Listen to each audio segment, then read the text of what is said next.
Hello, my name is Amber Marie Sapinoso, and today I'll be going over a product called Zune. I'll be going over three main points, which is the brief history, a little bit about the device, subtypes, and the generations, and as well as the failures of Microsoft. To begin, Microsoft wanted to hop on the bandwagon of creating MP3 players, audio devices, so they came up with a little product called Zune. Zune was released in 2006, which was 5 years after the Apple iPod Touch was created. People saw this as a joke, and the first Zune, which was the Zune 30, failed tremendously. After creating the first product, they decided to create 3 more generations of the Zune. The second was the Zune 4, 8, and 16. This product was similar to the first one, in which it had almost the same amount of gigabyte space, just a little bit more.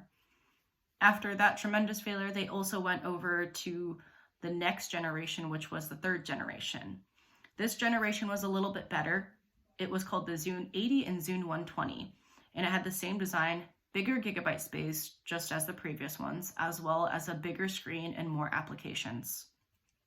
Lastly was the fourth generation, and this was called the Zune HD and the Zune Touch, which was released in 2009. This had a touchscreen, which was an improvised version competing with Apple, more space, which was more gigabyte space, more apps, as well as a new thing that was called hotspots that you can connect to for access to internet, as well as having a front face camera for the generation of selfies. Next, we will be going over more of the failures of the Zune device. So the biggest failure that Microsoft did was trying to compete with Apple in the first place.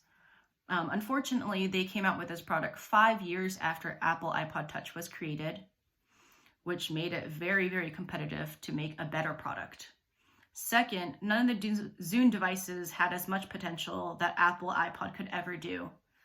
Another big failure they had was the compatibility. Because Apple has computers, they have headphones to hook up to. At the time, Zune did not have anything, and Microsoft did not have any sort of accessories for it.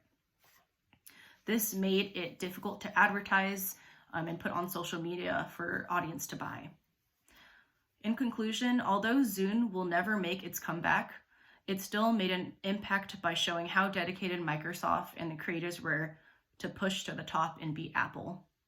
Despite the failures of Zune, Microsoft still has thrived in present time in creating computers, phones, and some devices that we know that are gaming consoles such as Xbox 360. Thank you.